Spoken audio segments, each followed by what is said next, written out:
Hello and welcome to Health Desk. നമ്മൾ കഴിഞ്ഞ few episodes ആയിട്ട് എമർജൻസി സിറ്റുവേഷൻസിനെ കുറിച്ചാണ് സംസാരിച്ചുകൊണ്ടിരിക്കുന്നത്. I'm doctor Shruti and this episode ഞാൻ നിങ്ങൾക്ക് പറഞ്ഞു തരാൻ പോകുന്നത് സ്ട്രോക്ക് എന്ന് പറയുന്ന ഒരു കണ്ടീഷനെ എങ്ങനെ ഐഡൻറ്റിഫൈ ചെയ്യാം, എങ്ങനെ ഹാൻഡിൽ ചെയ്യാം എന്നുള്ളതാണ്.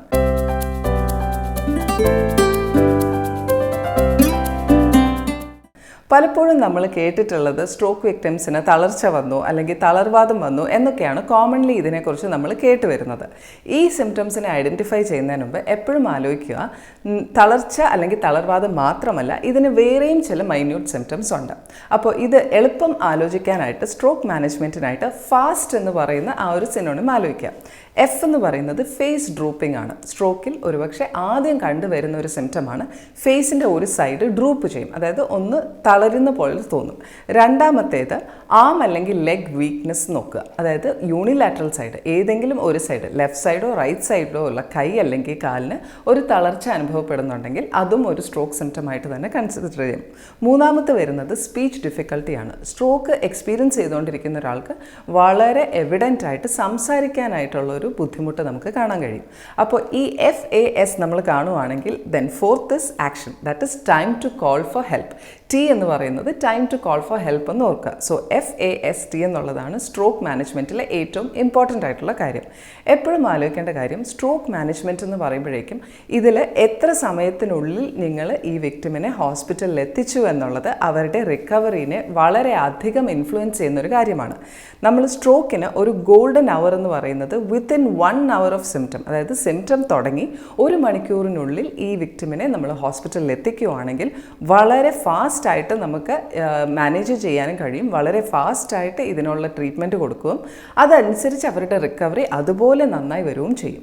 അതുപോലെ തന്നെ 1 hour കഴിഞ്ഞാൽ മാക്സിമം ഒരു 3 hours തന്നെ നമ്മൾ പേഷ്യൻറ്റിനെ ഏതെങ്കിലും നിയറസ്റ്റ് സ്ട്രോക്ക് സെൻറ്ററിലോട്ടോ അല്ലെങ്കിൽ ഒരു ന്യൂറോളജിക്കൽ ഫെസിലിറ്റി, ന്യൂറോളജിക്കൽ ഡിപ്പാർട്ട്മെൻറ്റ് ഉള്ള ഒരു ഹോസ്പിറ്റലിലേക്ക് എത്തിക്കുകയും വേണം. ഈ ഹോസ്പിറ്റലിൽ ചെന്ന് കഴിഞ്ഞാൽ കിട്ടുന്ന ട്രീറ്റ്മെൻറ്റ് അനുസരിച്ചാണ് പേഷ്യൻറ്റിന് റിക്കവറി ഉണ്ടാവുക.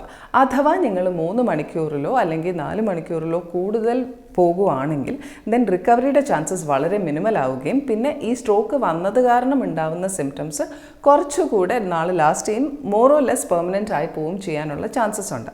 അതുകൊണ്ട് ഇത്തരത്തിലുള്ള സിംറ്റംസ് ആർക്കെങ്കിലും കാണുവാണെങ്കിൽ ശരി, കുറച്ച് നേരം വെയിറ്റ് ചെയ്ത് നോക്കാം, അല്ലെങ്കിൽ നമുക്ക് വൈകിട്ട് വരെ നോക്കാം, അല്ലെങ്കിൽ ആരെങ്കിലും വന്നിട്ട്, പലപ്പോഴും സ്ത്രീകൾ മാത്രമുള്ള വീടുകളിൽ എപ്പോഴും ഉണ്ടാകുന്ന ഒരു പ്രോബ്ലമാണ്, ആരെങ്കിലും ജോലി കഴിഞ്ഞ് വന്ന ശേഷം നമുക്ക് ഹോസ്പിറ്റലിൽ എത്തിക്കാം, അല്ലെങ്കിൽ വയസ്സായവരല്ലേ, നമുക്ക് ഇപ്പോൾ ട്രാൻസ്പോർട്ട് ചെയ്യാൻ ഡിഫിക്കൽട്ടി ഉണ്ട്, അതുകൊണ്ട് ഒന്ന് വെയിറ്റ് ചെയ്ത് നോക്കാം എന്നൊക്കെ പറഞ്ഞ് പലപ്പോഴും അൺഫോർച്ചുനേറ്റ്ലി ഡിലേ ആയി പോകുന്നത് നമ്മൾ മെഡിക്കലി കാണാറുണ്ട്.